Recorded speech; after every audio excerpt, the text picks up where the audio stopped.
Welcome to the Black on Shelf podcast, a podcast championing Black and brown entrepreneurs on the digital and physical shelves. I'm your host, Tanaj Ferguson. This is Black on Shelf.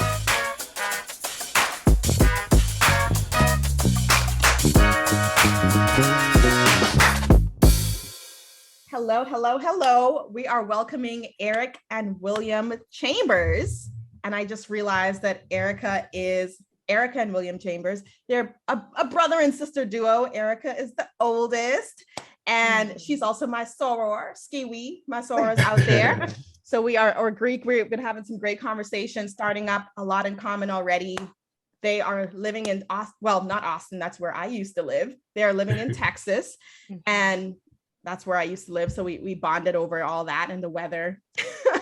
But we're here to talk about Puzzles of Color, which is their new startup that's already making so many waves. I can't wait to get into the story. I think there's a lot of nuggets for us to learn, but also it's just so much exciting things seeing something like this come to life. Very excited to learn more about their background, and I think you are too. So let's get into it. Ericka, tell us a little bit about you. William, share more about you as well, how you guys grew up, and why are puzzles so central to what you are doing today? Let William go first because I can talk. All right. William, you started off. Maybe the last thing you heard from him. Right. Yeah, Ericka's definitely the talker. No, we're going to make sure you talk to William. I don't talk a lot, but I can talk a lot, but I don't. Anyway, I'm William Jones. I'm a freelance graphic designer. Besides, what type of graphic designer did you say? Freelance. So I do a lot of work. Yeah, so I work with a lot of different various brands and companies, startups, and of course now with Puzzles of Color, which is our startup. So yes, it's been the most rewarding brand to work with. But not much about me. I do a lot of freelance working on the side. I just got married last year in 2020, right before COVID hit. Wow. So our wedding was literally like the week before our honeymoon. We came back from our honeymoon the week before they shut everything down. So we were right in time. Blessed on that because it was a February wedding, which was that'd be cold, but it wasn't cold. And then the wedding day was perfect for the pandemic because everybody got to show up. And so then your life changed completely. And then we were stuck in the house for the rest of the time. So honeymoon, our first year was stuck in the house the whole year. So yeah, that was great for us. Like being COVID newlyweds. It was cool. For the most part, it was good. We didn't argue it too much. So of course, it's the times you get each other's nerves because you're just around all the time. But overall, it went really well considering we get along pretty well. So you gotta stay married. That's that. Yeah. We're good. We're good. I feel like if you can survive COVID together, survive. Yeah, definitely. So and then this year, I guess last year we started Puzzles of Color, and everything, of course, has changed since then too. Since a lot of our life is revolved around that now. Oh yeah, we're gonna get into all of that. I want to know a lot about your families and how they reacted, how they're supporting what you're doing. Can you really do business with your family? All of those things we're definitely going to get into. So how many years apart are you and Ericka? We're 3 years apart. Okay. She's 3 years older than me. Got it. What was the dynamic growing up? Did you ever see yourself starting a business with your sister? That's a good question. No, I didn't. Yeah, short answer. No, we have different interests in general. We have a lot of same interests because we're, I guess since we're related, I don't know why, but we have similar interests. Similar household. So a lot of things weren't we didn't butt heads too much. We did when we were younger, but we grew out of that. And I think also when Ericka went to college, I had a house to myself, helped a lot too. I got to be only child, so that was cool.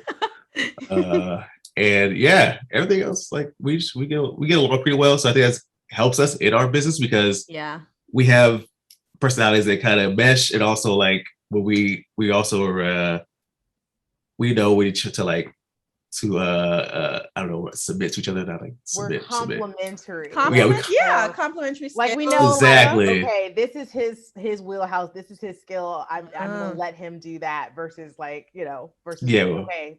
I'm gonna do the calendar, I'm gonna do the schedule because this is my skill, or whatever. Right. Yeah. Our skills definitely complement each other. We don't step with each other's toes too much. We do occasionally, but that's everything. Yeah. Every business partners, siblings, that's gonna happen. The main thing is that you find your way through, which y'all are doing to do this. Yep.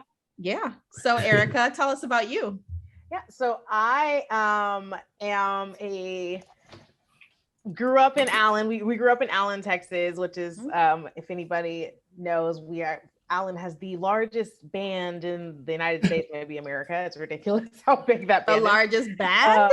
The largest marching band in the United States. We're a suburb of Dallas. We grew up there, lived in Arlington for a little bit, Wisconsin for a little bit, but we've been pretty much in Texas our entire lives. And I went to school for not graphic design, good Lord. Listen to his story. I went to school for event planning. And so I did that for a few years, and then I ended up becoming a project manager. And so that's what I'm doing now is my day job. Married for a few years, or 4 years, and we have a 2-year-old daughter. And so this has been interesting because basically the idea of Puzzle of Color came when I was pregnant. Because I had a coworker who said that she did a Winnie the Pooh puzzle, and then she designed the entire room around Winnie the Pooh, and that the puzzle was like hanging above her above the bed. And I was like, oh my gosh, that's such a cute idea. I definitely want to do that. So then I tried to find a puzzle that I liked. And I could not find anything, but I was like, I'm not going to put a room around this. Like, there was nothing that like had like the artistic flair that I wanted. There was nothing, like it was a lot of kind of like vintage stuff and, or like, featured white people. And I'm like, I'm not going to have that hanging above my baby's bed. That's a little weird. I was like, man, like William has a friend that has a painting that she did for my mom. And I was like, I need that as a puzzle. Like, I love that. I need to like design the whole room around that. Tell Kwanzaa that she needs to make puzzles. And we kind of like, that was I was just like, we're going to push this idea over for her and let her handle that. And well, that was your idea. Yeah, that was that was my idea. It was like, hey, you should tell Kwanzaa to figure out how to do this. And then William was like, well, why don't we just like, that would be a cool business idea. Like, yes. Put your heads together. We need a bunch of artists and like change the whole thing, change the industry. So then from there we did some meetings and like, we're trying to like make this happen. This was a few years ago. Because it would have been around 2019 since you were pregnant. Exactly. Yeah, 2019. And then we were like, just kind of like hit a wall, and it was like, okay, I don't know how. Like, we got a couple of quotes, and we were like, no, this is gonna be too expensive. Like, if we're having to buy them for this price, how much can we even sell them for? Like, it's just we need this. And then so we kind of forgot about it, or put it on the back burner. And then after, like, when I was on maternity leave, I was like, I actually got a book. You were like, all I got is time. Exactly. Even though you don't only have time, you're like busy as ever. Feeding, I'm up all night, may as well. And so I got a book about like how to start a small puzzle business. Are you serious? A book? Yes. Random on Amazon, there's a book of this guy that did this. Like, you Google this and it came up. Yes, because it's like, really, when we were searching like how to do it, it was like there was no information like that was just available. And so this guy like started this book because he was like, I spent forever finding all this information. Here it is in a book. And at first, like, I saw that book in 2019, but I was like, how hard could it be? Whatever. We're gonna just. And then it was hard. And so I was like, okay, let me get this book. So you actually learned from this book. Like, it was actually helpful. Yes. I got this book on June 17th and I read it overnight, took all my notes. The next day we were celebrating Juneteenth because like, it was the year that all the companies were starting to give people time off and all that stuff. Yeah. So like, I had like, I don't know if I was off or I had a half day or something, but like we met at my mom's house, had, barbecue, and I was like, okay, here are my notes. This is what we need. Wow. And we went from there. So that was like when we decided, okay, we are going to do this. Like, we can get this machine and we're going to cut our own puzzles, and that's how we're going to make it affordable. Literally by the book. Exactly. No pun intended. Yeah. That's amazing. Yeah. So what happens next? You're aligned. Now you know what to do. How do you formalize the business and say, we're gonna like do another sprint this time because we feel like we have more clarity to build a business? What do you do next? Well, William has a company called the Collective Group, which is where he does his freelance stuff. So he knew like, okay, this is how you form the LLC. We're going to need a bank account. Like he kind of had that information down as far as like the entrepreneurial side of it. And then my mom is very much involved, but both of our parents are very involved. And so my mom was like, okay, this is, you'll need money. This is what, so she helped us, like gave us a loan and she invested in the company. Wow. To help get we were like researching machines, like to buy and all that kind of stuff. A lot of that. Trying to kind of get that information together. So we knew like how much money are we going to need and how soon can we get the machine and all that kind of stuff. I can't remember even at that point if we had picked artists besides. No, we were way before. After we had got that, I think we started working, or I started working like on the logo. Yeah. We had another name.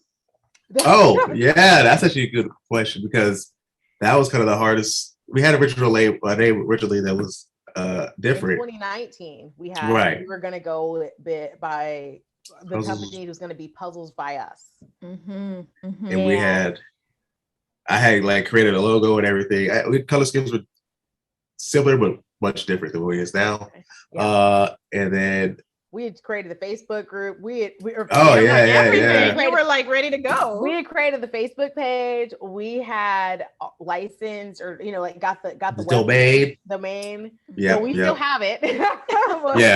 Right. And so we were like going, we were like, okay, let's just pick up where we were with Puzzles by Us, and we were moving forward with that. And then I think the night I read the book, I like in the middle of the night during like a midnight feeding or something, I was like, hey, like I'm so inspired by moms. So I had like a dream or something, and I was like, hey, we're celebrating people of color and we're gonna feature artists of color. Why not Puzzles of Color? And so that's where the name came from. And it sounds like it just fits. I loved it. Actually, it's like it should already exist. Now it does. Right. Yeah. No, I think that's probably Ericka's best contribution to the business so far. Yeah. Ericka, like William is low-key saying you ain't doing that much. Exactly. I named it and then I just left. Like you handle the rest. Basically. Like, Ericka mentioned that you work for a company that does business formation and things like that. I do want to talk about this a bit more because that actually is one advantage I would say you all have as well. One of the things sometimes businesses of color don't do is really formalize it in a way that makes it real, recognizable, allows other companies to want to work with you. As you talk to manufacturers, sometimes they want to know that you are a formalized brand and company. And those are some indicators that help when you have an LLC formed and some things. So just so that we're actually bringing the Boss fan, the Black on Shelf family, some education, talk to us about some of the processes you did to formalize Puzzles of Color from maybe a legal entity standpoint, or some of the things you would say are checklist items when you're starting a new company within that first year. What are some things you would say are important things to formalize? Yeah. Well, actually, I don't know too much about the business like formation side as much as because my freelancing was more like for graphic design work. But in that, I had to like learn how, like you said, get the bank account, setting up, of course, the LLC first, and getting your EIN number through the government. Filing locally for your LLC and stuff like that. And then you get all that to go to your actual bank account, which is good to have, so you can separate all your business money and all your funds for like IRS terms or whatever the case is, because you don't want them to come after you. And I'm honestly, and these literally are important stuff. You don't have a business until you do some of the things he's talking about. You have an idea, but you don't have a formal business that the government can recognize. And that's, where you could really sell things until you do these items William is mentioning. And then for sure, like, even like for like filing for like business loans or whatever case is, in our cases we've been doing lately, and like I said, working with manufacturers, working other like for non-taxable purposes and stuff like that, for resellers and stuff, resale license, stuff like that. We had to get those. We had to, of course, with our domain name, we had to get that. You don't want just the puzzlecolor at Gmail. You want the actual, puzzlecolor.com. So we had to go through all that side of the business.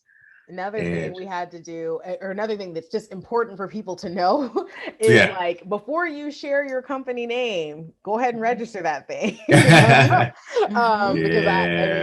we didn't have any problems. But like, the funny thing is, like, we had filled out all the paperwork to register our company, and so we announced like 2 weeks later or something like that. Turns out our paperwork had not gotten filed yet. Like, we didn't realize that it was like lost in transit. So luckily nobody in that time in between took our company name, because people that has happened. I have a friend that is like a marketing person, and she said that she's had friends that or clients that they had a company name announced and everything, and then their company name was not available when they went to register. So so these are things that actually protects your intellectual property. I do think it's important to set up the Facebook, the domain. Those things help secure it, because if someone else tries, it'll be like it's gone, or it's hard for them to prove that it's theirs, because you have the domain, you have an enterprise Gmail account that has your brand's email on there. But nothing's better than registering it completely, right? Even like for trademarking, we're going through that process, right? And like they have to show proof that you're using how long you've been using that name, how long you've been using the logo, if you have a logo that's trademarked as well. So we're going through that as well. All these things are very important if you want to like legitimize your business. And like, I think even for certain websites, to be on the website, you have to have a trademark name. Very important. I'm glad we stepped on that. We touched on that. That's so important to emphasize, formalize your brand, protect your intellectual property, and these things give you peace of mind. Early on. Another thing, also, like, one thing, I was actually just on a call yesterday that talked about like registering as a minority business, as a woman-owned business, as all those things. And it was saying that, like, if you want to work with certain retailers, they will require that you have ththose things in place. So that's definitely, those are very key to being able to be successful in the long run. As a business. So, you formalize the business, you have a plan for how to get the product. I want to talk about why, some of the reasons, and you guys might have discussed this amongst your family when you thought of this concept. What do you think are some of the reasons why puzzles that appeal to people of color had not existed before? Is it the barriers of getting puzzles, or something else that you think really has stopped people from doing this before you guys at scale? Well, I think that the major puzzle companies are, I think, like the biggest one is like in Europe. A lot of, if the executives of the leadership within these companies are not people of color, then it's just something they don't think about. Like, I mean, I can think of plenty of, even like when we talk about like, branching in and having brown people on our puzzles, having, Asian background on our puzzles. Like, those are things that we do want to make sure that we include, but like, those are cultures that we don't necessarily have as much, information about, because, or not information, but as much of a understanding of, because if you're not in that culture, then you just don't understand it as much. And so I think, like, representation matters across the board. It matters in, we happen to be a company that is run by people of color, but if you are in a company that's not run by people of color, making sure that you have those people on your team so that they can give you that different perspective. No, that's so important, to be authentic, and I do love how intentional you all were about making sure the of color piece was there. That's something, just like you Googled when you were looking for the puzzle, other people will do the same, and being able to find the puzzles that represent them is so amazing, and that you don't have to look so far. You can, who offers puzzles of color, and the fact that your commitment is to be broad reaching across people of color, not just Black people, is you're really saying, I'm going after anyone who's really not primarily represented in the puzzle space. And that honestly, I think will increase the amount of puzzles people want to bring into their homes. I don't know what the data on puzzle consumption is, but I'm curious what it looks like. Do you have any insight on some of that? Or hunches even? That was the interesting thing, that we actually, when we started the company, we did not research that as we did. We did it, but we researched it, but we still, you know, what that was one concern we had was like, okay, it's saying, you know, this percentage, and it kind of gives you the ratio of like, you know, predominantly women. Actually, I think men was actually much higher than I expected it to be. And it kind of gives you like the breakdown of the races of who buys puzzles. But then, you know, that was kind of our question, was like, well, okay, are Black people not buying puzzles as much because they don't like puzzles, or because they don't see their representation? And so we kind of like did it not on a whim necessarily, but we definitely stepped out on faith and like hope that, you know, we would have the audience. Right. Because like a major thing was like, even before we're doing the company, was thinking like, maybe other people of color had to do puzzles with us. Like, we weren't really sure. So we joined some like Facebook groups and stuff to kind of like just to test the waters and see who else is out there. And even like at the Facebook group that we joined, it was like a puzzle group. We just mentioned like how they feel about puzzles of people of color, I guess.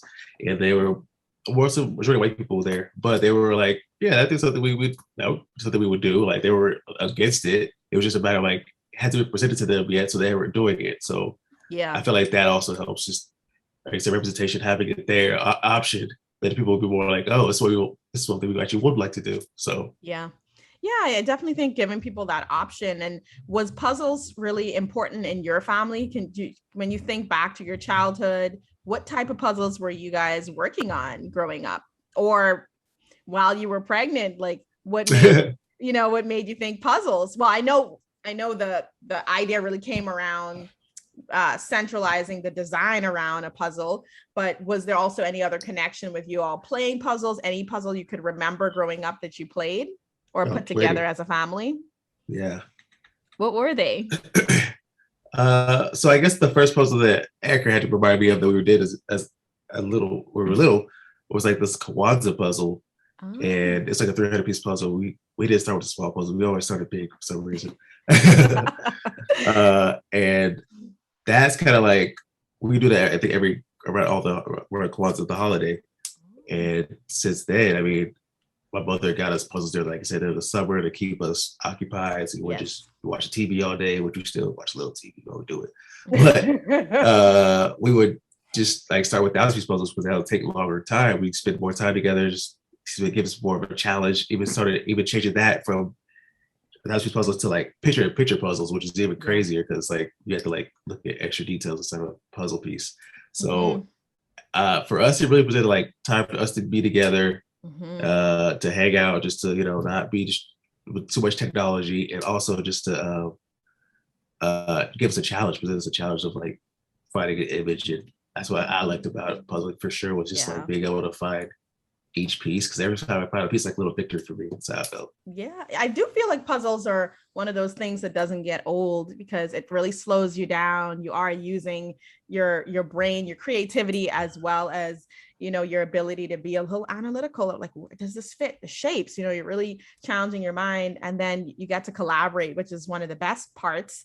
If you're doing it with other people, you have to work together to get the puzzle to be a complete picture. All of those are great. I want to talk about kind of the design that you all chose to really build a business upon, using artists of color and representing their work. Talk to us about how that came to be. Why was that a central part to the design of the business, the structure of your puzzle company? Well, I think we chose, like I said, we did. I specifically already knew that I really wanted a puzzle by William's friend. Yeah. Kwanzaa. Shout out to Kwanzaa. Her name is Kwanzaa, which I was like, that's a little confusing. The first puzzle we did was the holiday Kwanzaa. Yes. Right. Yeah. I got that. So let's make sure the audience, I did follow. Yes. Kwanzaa the holiday. Kwanzaa the friend is who we're now talking about, her design. So we already knew we wanted to do a puzzle featuring her. But then also, like I said, I was really looking for more artistic interpretation, artistic puzzles. I know like a lot of times because puzzling is a hobby, you see a lot more kind of like the retro, like this, rollerblade, or, like whatever, you see more, pictures of bubble gum or whatever. It's a little bit more or like a cartoon, a kid's cartoon, like the Winnie the Pooh to your, to the point of your school friend. art. Exactly. Old school, nostalgia type stuff. And versus like, I really wanted to think of it as art. And I really wanted to, and then also just to actually give artists a platform that, art is really expensive. It can be if you buy a custom piece, that can be really expensive, but this is a way to like open that door to be able to appreciate and enjoy art and even be a part of it because you're putting it together, at a little bit more of affordable rate than paying thousands of dollars for a puzzle, because like, for instance, Kwanzaa's piece is like humongous. I mean, it's like 3 by 5 feet or something like that. Yeah. And so you're getting it in a little bit smaller packaging. Yeah. And you're able, like, again, to be part of putting it together and to, appreciate it. So Kwanzaa was your first artist that you brought on. How did you find some of the other artists to feature? Yeah, a lot of that was through social media. We had growing Facebook groups, Instagram, just following hashtags. Whatever really kind of like helps to find artists we were looking for, and like the art style that we like would do well as a puzzle, and just people would find representation in. So that's kind of how we got like with Aja, with the Black Boy George, just behind Ericka. You could see, even though, lovely Black Boy Joy, then Prices right next to her. All like it just felt like pieces that really had representation in it and had a message behind it, what we really looked for, and then kind of like hoping and prayer going to the artist about and hoping they're down for it. And surprisingly, all the ones we talked to were super down for. They really thought it would be a great idea. Receptive, sorry. I love to hear that, and it does seem like a win for them getting their art, to more visible to more people, and more people being able to enjoy that through the puzzle. I think that's a really great partnership there. I also love the benefit of being able to frame the puzzles. That is something I thought was so innovative for your brand. I don't see other puzzle companies doing it. Talk to us about that feature of your company. Yeah, puzzles, we always, like William said, we spend our holidays putting them together, holidays, summer and winter, all that. And the biggest issue we had was like, we would spend like a week on a puzzle. And so like, it was like, and we choose images that we liked. They may not be as nice as the ones we have now, but we liked them. And so we wanted to, to be able to save it. Like, it's like you spend a week doing something for us personally, we didn't want to just like, okay, what do you do now? Take it apart. You want to memorialize it. Exactly. So we would glue them and try to find frames. And then they were always like really hard sizes to find. And then my mom was like, I am not spending $100 on a frame because I have to get custom frames. Yeah. And so she was just like, that is not something we're doing. So like we actually have a picture on social media of us holding all the puzzles we did as kids. And like, we literally just like ended up putting them on boards, and then that was it. Like we couldn't put them up on the wall because we had nothing that would hold them. And so we wanted to make sure when we had the opportunity to like choose our own dies, which is what cuts the puzzles, that we made sure that they were already built to fit into a frame that you can buy at any store, so that it was easier to accessible to make it to preserve those puzzles. Yeah. So, I want to talk about some of the mechanics of you starting a puzzle business. And in this case, you had the idea before COVID, but then a lot of the active part of getting the product out happened during 2020. What were some of the barriers to really sort of scaling this during COVID at a time when there's a lot of interest actually and attention on Black businesses? And then, I don't know, did you have any inventory issues or challenges there? What was that experience like? I'm just curious. We had a lot of issues. Like, expect that. Yeah. Well, but I will say one of the good things is that we went the route of cutting our own puzzles. Yeah. You make them in really, America? Yes. Well, interesting story there. Okay, so we went through, because we were saying, okay, we're going to cut our own puzzles. What we at the time when we started the company, we were seeing like on all the websites that puzzles are, because of this big boom, even like major companies like Ravensburg or like these huge name companies are running out of puzzles and they are not able to keep up with the demand. Wow. And so we knew that like, we're not going to be able to find somebody to manufacture these puzzles, even if we wanted to at this point. And so the fact that we were cutting our own puzzles really did help us.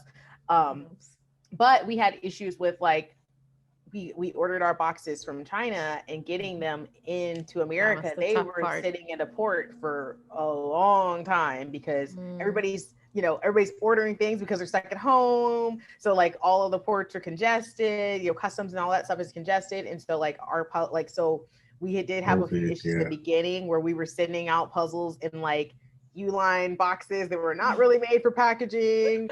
Just kind of like, hey, we have your puzzle, we have no box, but you've already paid, so we're gonna get you something. We apologize. Yes. We apologize. This is not the experience we wanted you to have. That was only one of the many issues we had as far as like puzzle production. Oh yeah. And who was doing the cutting? Like you two? Yes. Yeah. Oh my goodness. It was me and William in our garage. William has a friend that helped us. Her name is Marcella. She's amazing. She helped us because we also were working full-time jobs. Yeah. And so Marcella came like during the day and was cutting puzzles as I'm working. And then as soon as I get off, I'm running down to help her. And it's kind of a mess. So then we were on CBS This Morning. Well, we were on CBS Local first. Yes, CBS Local. And thank you. And that was picked up by the national news, and we were on there. And we knew, like, we actually started interview in December, so we knew like, okay, it's coming. We need to go ahead and start cutting some puzzles. We need to get ready. Did not realize that we were going to have quite as many sales as we did, which. Thank you. We're very appreciative, but we just we're not prepared. Like we cut as many as we possibly could beforehand, and then the floodgates opened up. Like literally, we're checking our phone, like waiting for the show to air, and we're getting orders. Like we basically sold out before it even aired in our city. Like because we didn't realize that they're airing it East Coast, same time, Central Coast, and then and wow. So like, we're like, what? All these orders are coming in. We haven't even aired yet. Oh no, we aired in New York already and we sold out in New York and we haven't even gotten to the West Coast airing. That's a good problem. I like that one. Yeah. And what's even crazier is it aired again that evening. Yes. And we also had another flood of wave. Orders. Yeah. So did you have to put people on like pre-order, like, oh, we're coming? Sorry. Well, something like that. So we put our site on pre-order, but like it wasn't like that was a mistake on our end that we didn't know how, like we didn't make it like really bold and clear, and so it just was really hard to like to make that. We didn't know how to like update the site, and so it was kind of year one lessons, right? Exactly. There's plenty of those. Yeah, so I actually want us to get into some of those too a little later, but I'll keep hearing more about how this time of the process went and how this part of the process went for you all. Yeah. So then we're cutting as many puzzles as we can. Like we're still trying to continue that, but I'm like, hey, we've got to find a manufacturer. Like this is not going to work. Yeah. Right. So back to that COVID question. We find a manufacturer that says like, okay, we can do it, but like you only have these puzzles till April. We're like, I mean, I guess it's better than nothing, like whatever, fine. So we go with them. Then April comes. Oh no, they told us February. They told us like February. And then February comes and goes. And they're like, sorry, we're still backed up. We're still having issues. Then we don't get the puzzles until April. And even then we only get a small portion of what we actually ordered because they're like, oh, we're having these issues and we're backed up. We have orders that were supposed to be delivered in October that we're still working on. It was just insane, like the amount of like, because of all these companies that are jumping on the puzzle bandwagon, including ours. So like, what do puzzles look like uncut? Is it like a big roll? I don't even know what. Oh man, I can show what you. does a One. puzzle look like It before is, it's cut? It's It's like just a big picture. yeah, it's a big picture. It looks like Colorful. when it's done, but without the lines. Exactly. It's Just like the rolls board. and rolls of that repeating pattern. Yeah. Right. Yeah. So like Oh. they literally print the puzzle on like, paper, and then they mount it onto cardboard, and then you Gotcha. cut it from there. Mm. So That's they it. had they were like, well, we have all of your puzzles printed, but we can't cut them because our cutting machine is behind, because we have all these mini orders in front of you, and it was just a mess. And so It was really that disheartening. was Yeah. that was the most frustrating time of our lives. Definitely.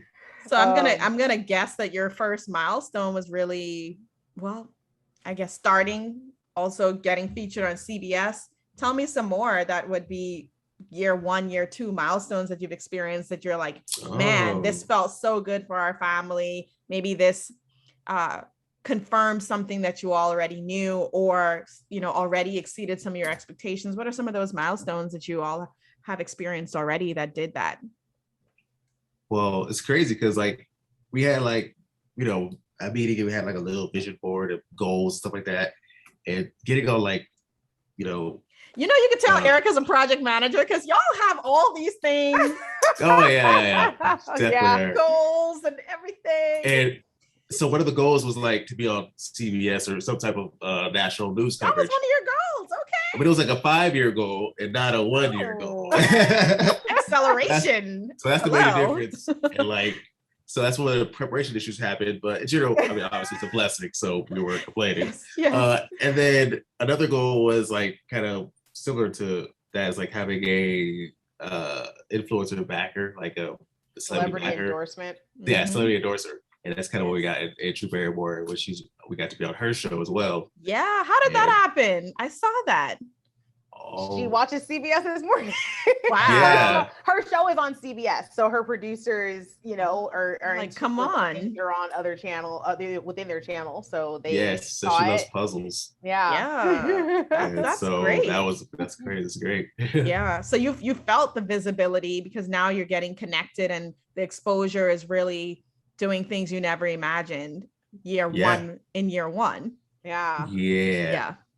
Mm-hmm. That's a big one. Amazing. And then honestly, like as far as like milestones, like for us, like I said, going into it not knowing if Black people do puzzles, if anybody would really appreciate what we were doing, like when we got like just the flood of emails after the show first aired, that like, and I was like, I was like, because they were coming to my email because I'm like the info at Puzzle Color. They come to my email address, and so customer service. Yeah. And so then I'm just like going through, and I'm like, we have like 100,000 emails. Like, what do I do? How do I get through all of this? Yeah. And it took me a week to get through them all. And it was just like a lot of it was just like people who had actually gone to our site just to tell us, I love your idea, so proud. Thank you for doing what you're doing. And that was amazing. And even my mom, like we just did an event this weekend, and like my mom was like, it's so exciting when people come up to us and say that they do puzzles. Like, and there are people who are like, oh yeah, I do puzzles every Sunday with my family, or all those different stories. And it was just like, to see the appreciation that people have is amazing. Yeah, definitely like reassuring. It's really reassuring because like you said, we kind of like start to feel like maybe what people do puzzles are us, but we got that reassurance, and even through talking with the artists our artists even said their parents, their people, their family do puzzles, so they're really excited about it because they can have one for their mother, so they can art for their mother. So it was really, really rewarding to see all the people who really appreciated what we do. Definitely. And I think this encourages people to want to do puzzles more now, because now it's you can love the finished product and really have that for a long time. Absolutely. Yeah. So, you're having great success in early on. What are some things that you would consider the next frontier? What do you want to happen next? What do you all have planned in the works? What is that? What can we expect from Puzzles of Color? Well, one, we all of us have regular jobs, not so. I think the ultimate thing for any entrepreneur is to be able to work for yourself, and so that's something that that's something that is definitely a goal of ours to eventually get to that point. Honestly, I mean, at this point, just first thing, we need to pay ourselves. We have not, every money, everything we've received so far has been like cycled back into the company. So it'd be great if we could actually get paid for all the work we're doing. I know. Is there a dream retailer you're like building up to get? Well, let's put it out into the universe. Who would you like to be? Who doesn't Where would you like? Target. I love Target. Like, look, I especially like Target. You're listening. All of those houses of color. Yeah, 100%. When you see all of their commercials and seeing that so much diversity, like that diversity is really important for them, and so like to be able to be partner with them is definitely an ultimate dream of ours. Yeah. Are you in contact with any of the buyers just yet? Yes, actually, we actually, one of the things after CBS this morning, one of the previous buyers reached out to us and said like, hey, I'm not there anymore, but if you need any information, let me know. And so we've talked to him and got some really great information. And so, working on it. Do you think, what do you think this next holiday season is going to look like in terms of accessibility to your product? Mostly direct to consumer. Do you have any plans to do Amazon or what? We are on Amazon. It's great. One of the things about Amazon is it's really hard to find. I mean, there's so many millions and millions of things on there that it's really hard to find new products. So that's one thing that we need to like really that we're working on is like to become a little bit easier to find. Our name is very what's the curse about our name is like puzzle color is so generic. When we first started searching our name, like Google, it was just called like gradient colored puzzles. It was really hard to find actually puzzles of color. Luckily that's changed since CBS all like getting more news coverage and getting more notoriety, I guess. But even on Amazon, it's still hard to find puzzles of color because it's just such a Amazon is everything. And so that could be improved over time too as you learn how to like work with the algorithm and with those. Exactly. That's what we're working on now, is figuring all that out. But right now you ship everywhere in the US. Yes. Awesome. We can ship other countries. Of course, the shipping costs a lot more when you do it that way, but we can ship to other countries. One thing that we've talked about is like actually getting like those different shipping. Like we actually fulfill our own stuff right now, but it'd be nice to actually have fulfillment centers like in Canada and stuff like that, so that you can have more accessible shipping there. Definitely. I think that'll come too in some time. What has been some of the biggest learnings from starting this from the ground up? It's like everything. Right. Yeah. You just said one yesterday. Oh, yes, everything. Well, you just had one yesterday. Tell us about what happened yesterday. What did you learn? What did you experience? What did I say yesterday? A lot of hurry up and wait. Oh yeah. Yeah, that's a whole other live picture of the moment, because it's like so many things we're working on right now, and it's a lot of getting stuff from China and getting talking to manufacturers. All that stuff is like it's urgent, but also you act fast on it, but then you have to just wait, and you're like, okay. Yeah. That's real. That's business, right? A lot of times you have to sort of meet the moment, and sometimes it means quickly give someone something, but then they might be able to sit on that for a little bit. Might not always be their priority, but you got to give them the information when they're asking for it, so that you're moving along. Your priority is not their priority, so exactly. And that's an issue we've had for. It's so funny. My daughter is at many of our meetings, and so I actually have a video where she just was like walking around with my phone during one of our meetings, and like William is just like, "We sent them this thing 2 days ago, and they haven't responded yet." And I'm like, "Well, technically, they told us it would be X day, like 4 days, and so 2 days is not that big of a deal." But like when you're in a rush. Everything feels like it's taking way longer. So that's definitely something that, is just a part of business. Like you said, your priorities are not their priorities necessarily. And so you just have to run with the punches there. and plan accordingly. Just know that it's going to take longer than you anticipated it to take. Oh, yeah. And like, Yeah. even with like manufacturing issues we were having, it's like having a plan B and C and D and E. Yes. Because that's kind of what we ran into with we had a plan A. Plan A wasn't working, so we tried to go plan B. Plan B started falling through. So we're like, oh crap, so we need a plan C. So you guys like, now we're at the point where we plan ahead. Like we have like 2 or 3 A, B, and C at least. Yeah. Ready. That's some good advice for sure, because no matter what you're doing, when you plan it out, what you think is going to happen sometimes looks different from what actually happens. And you don't want to stop because it looks different. You have to get creative and be able to pivot really quickly. Yeah. I love that you all put your heads together to be able to do that. But a lot of people sometimes really get stumped at some of those pivot points, some of those barriers. Sometimes it actually stumps people for a while before they're able to figure it out or get some help or find some new strength to work through the issue.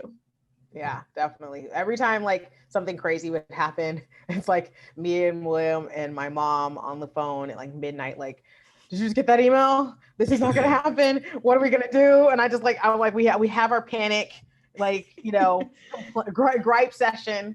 And then like, okay, it's like, I know that this is what it is. We have to just accept it and move forward. You can't just, you can't just continue to complain about it. What's the next move? And so that's definitely something that, you have to learn as an entrepreneur to learn how to pivot and to learn how to communicate. Because that's a big thing, is like making sure that if it's going to be different than what you wanted it to be, like make sure that you're letting the customers know, so that it can, kind of get ahead of it before their orders are 3 months late and they're wondering why. There's just so many like lessons we've learned. I mean, even like communication. And you're only like 1 year old. Yeah. So it's like, hopefully it gets better. Hopefully you learn these lessons that you could, you implement the lessons we've learned. You get better. You all get smarter and better, and life continues to happen. Life and business happens, but you get smarter and stronger. It's so funny because like our family in general, we love some Shark Tank. Like I've watched so much Shark Tank, and you always hear people saying like, oh,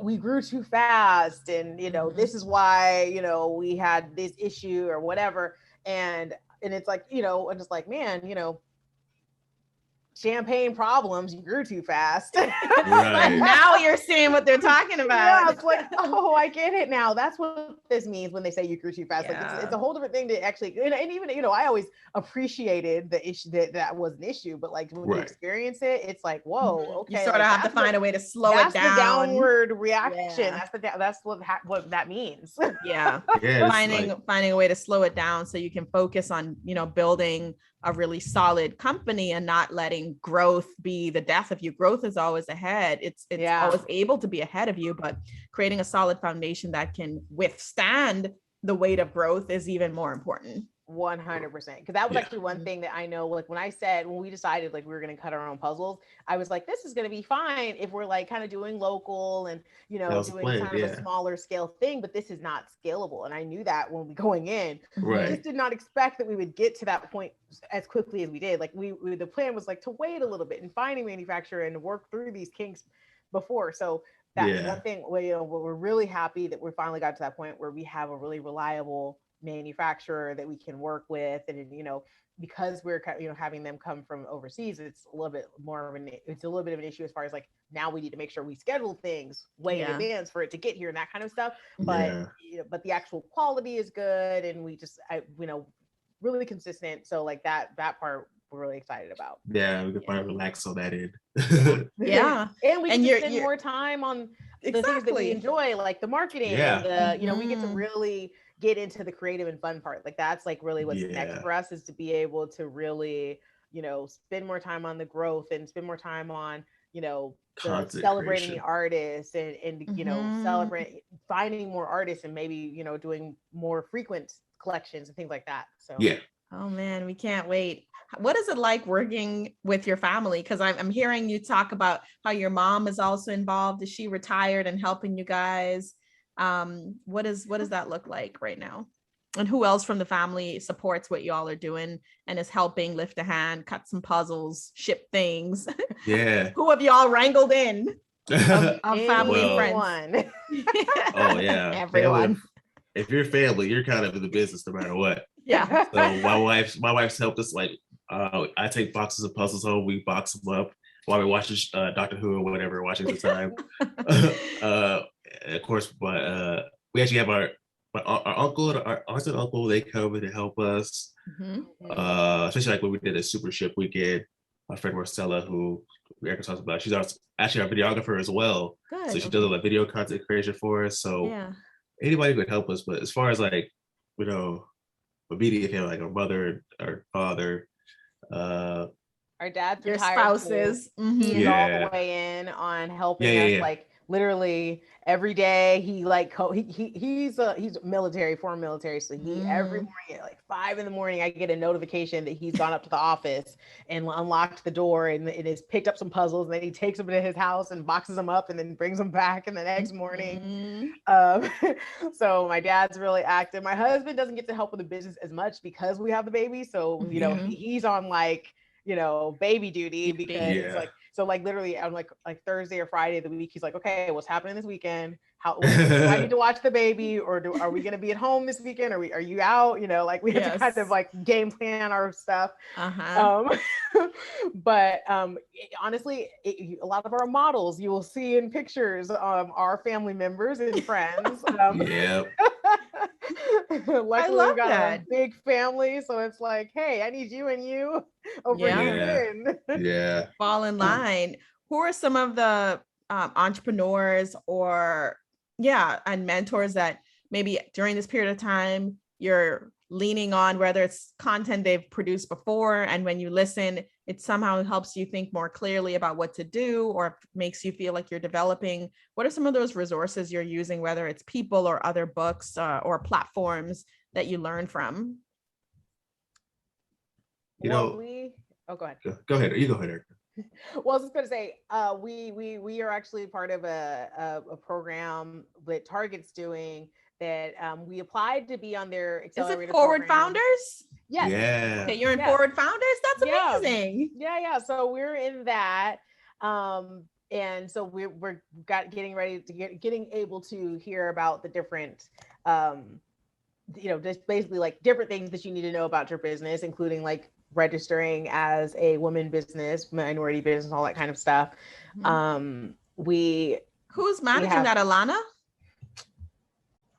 She was on the call last night. I don't know if she's managing the whole thing. I am blanking. Did y'all have your first call already? How far in are you? Oh, sorry. No, wait. We're not in Forward Founders. We are we applied for Forward Founders, and we are doing another program that they created for people who applied. That is like, So the actual Forward Founders has not happened. Okay. Right. Not yet. Maybe one day. That's great that they have that. So people that applied, that they still see a lot of promise in there. They're putting you guys through a program so that you can still learn and kind of baby steps to that step. Exactly. Like it kind of gives you like some like a little intro to what the Forward Founders is. Gotcha. Right. That's I forgot what really valuable. I'm trying to remember what they call it now. It's not Forward. It's not Takeoff. Takeoff is the other level after Forward Founders, right? Something like accelerator. I think it's just accelerator program in general. I don't think it's as a. I think that's great that they have that. So you're getting mentors from the industry talking to you each week. Yeah. So we're doing that. We're on the Amazon Small Business Accelerator that they're doing. So we have somebody. You're accelerated all the way around. Exactly. There's somebody to kind of help us with Amazon. And we actually have our tax preparer company. She actually has a small business, like a whole situation. So it's called Abundant Returns Tax Return if anybody wants to use them. And they actually have like a full Abundant Returns Tax Accelerator. Yeah, tax services. And they actually have somebody who does, well, they don't do payroll anymore, but they used to. They do taxes. They help you with like your setting up your LLCs if you need help with that. And they actually have a mentor that helps you with your business. Like, you know, what are your goals? And this is what I'm going to help you. How y'all are doing this right. And that was actually one of my mom's like classmates from high school. My mom is very connected in a very strange way, like not even not even like intentionally. Like she still works. She's a consultant for like an engineering firm. And she's a lawyer, so that helps because she writes all of her contracts and all that.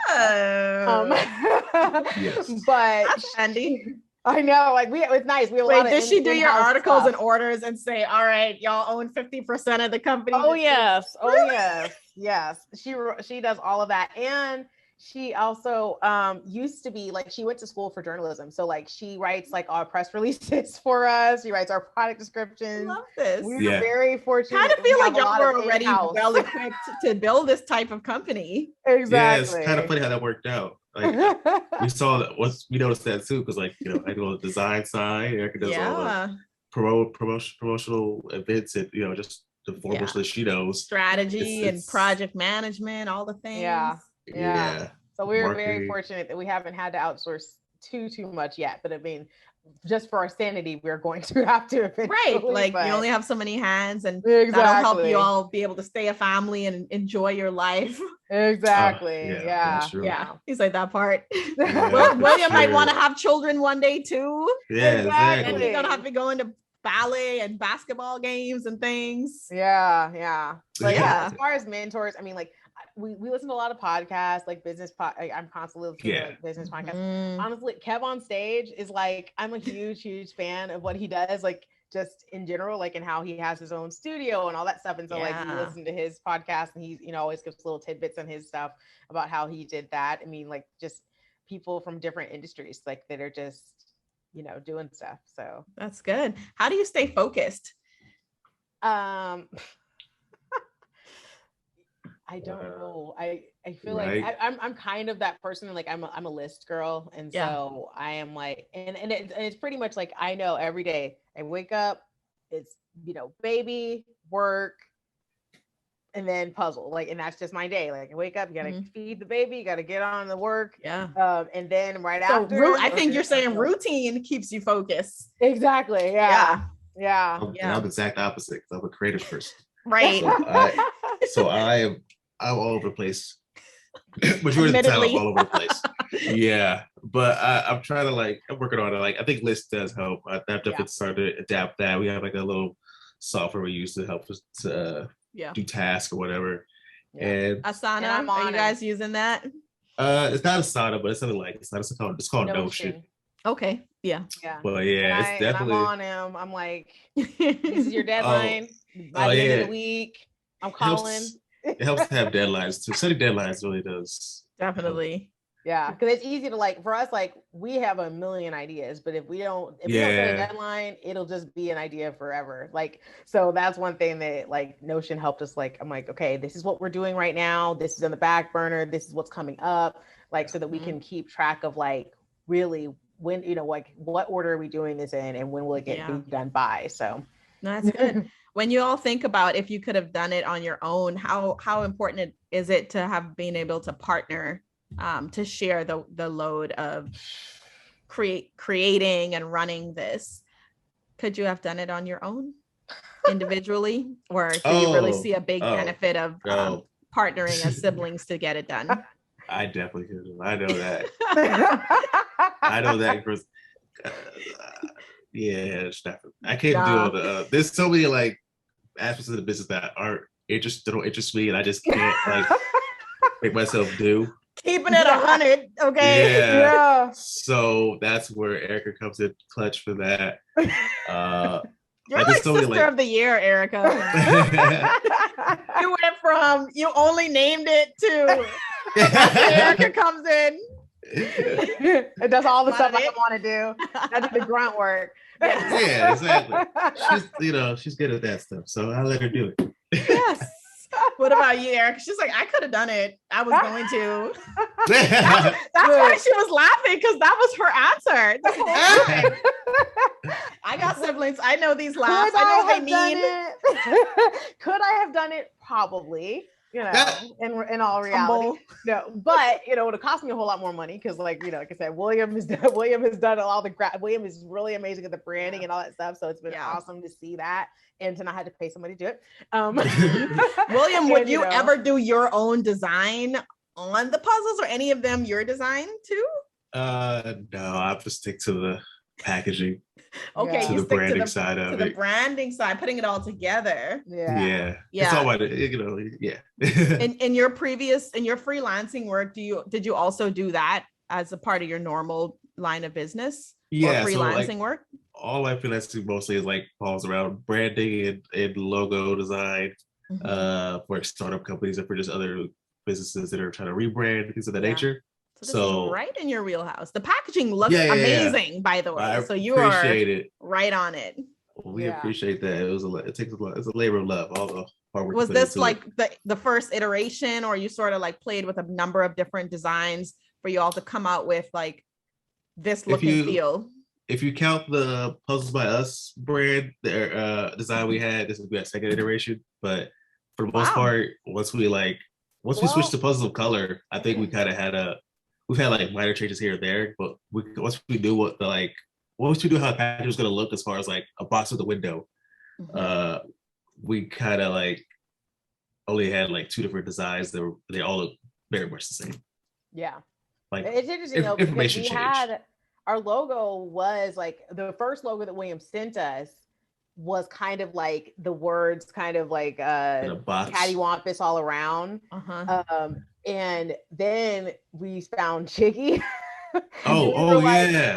This is too close to that. Like we can't we look like we're copying them, even though we got the logo like before. But so we had we had a little bit of a back and forth. But yeah, his logo ended up matching that puzzles, the pieces, the Puzzles by Us, that original logo that we had. He basically like just refiltered it to pick that, and I love it. Like it was definitely different. So cool. Yeah, I think one of the other things I love about your puzzle is it really, you see some puzzles that have a lot of white spaces. So you see the picture, but you see like a lot of the crevices. Your puzzles really does look like a picture when it's all together. You don't see, it's not obvious like the lines, the grout or the lines, not grout, but the puzzle lines. It's not obvious, the spacing. You actually see a pretty good whole picture. Was that an intentional part of the design as well? That was 100%. Definitely something we worked for. It was not easy to get to. Yeah. Like we've had like a lot of like issues like in the production side with the kind of dye you have, called the gap, I guess. Yeah. Having too gappy puzzles. We had to go through that phase to like find the right, I guess, spacing. I don't know. Find the right dye. Like, the right blade size, the right pattern.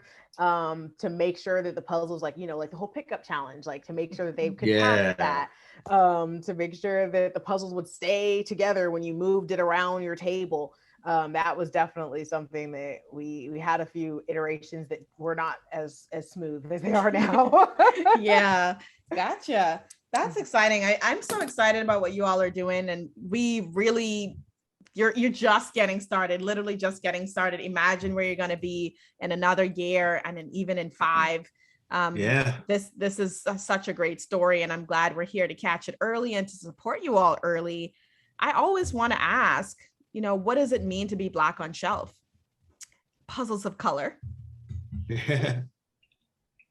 I think definitely for us, right, we want to bring representation because even I know like the world's more smaller now because of the internet. You can find things more easily. You can find more groups that you can fit in, or more places you can find things you're interested in.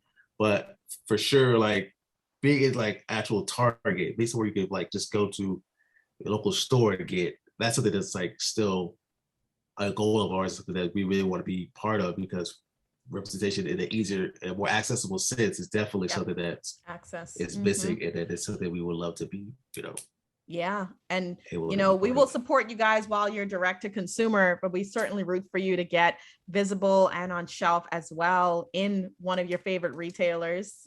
Definitely. I see that vision. I could see it on the shelf as well. And it's a new category, like getting a brand for folks of color in that toy and puzzle section. That's a great place to bring more people. That's the value you bring. You're adding to the category, and there's not a lot of us in that category, not in toys and certainly not in puzzles. Yeah, definitely. Yeah.